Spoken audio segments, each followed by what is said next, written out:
Your clients are going to be asking for French blending. First blending is going to be the perfect starting point.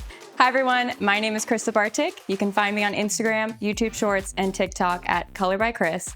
I'm a L'Oréal Professionnel Ambassador, and today I'm going to be showing you all about French blending.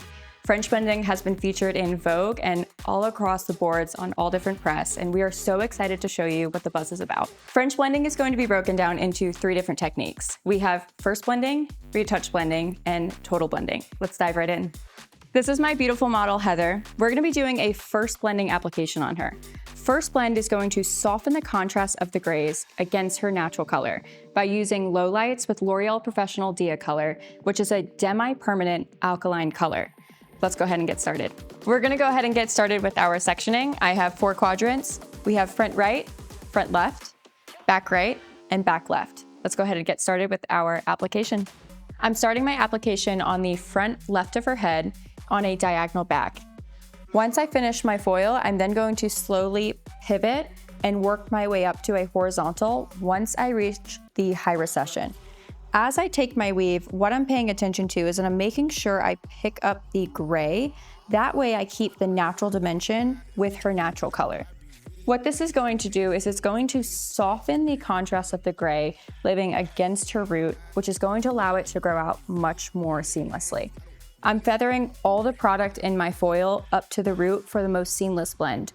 Once I reach the high recession on a horizontal section, I'm then going to meet you at the top.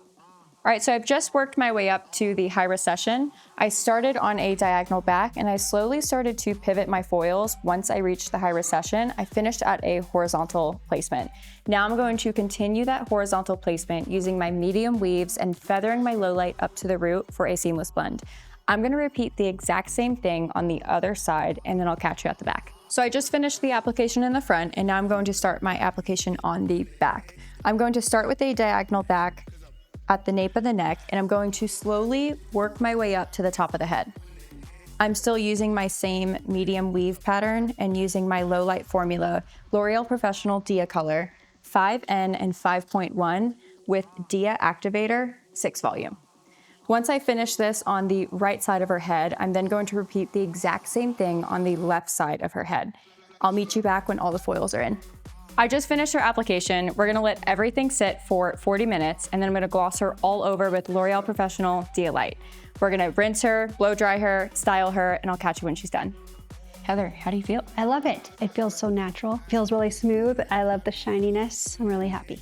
Oh, good, I'm glad. Now you can see at your root, you can still see your grays in there, but it's so much softer than it was before. Now when I look at you, I don't go straight to the root, I actually look at the overall image. Yeah, this is gonna grow out so beautifully for you too. Yeah, thanks. You're so welcome. This is our finished look from our first blend application.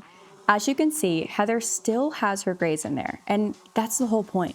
We weren't looking to completely cover the gray, we were looking to soften the contrast of the gray against her natural color. I finished her off with an overall gloss at the bowl with L'Oréal Professionnel Dia Light 7.3 and 6 volume Dia Activator. I hope you enjoyed learning about French blending by L'Oréal Professionnel.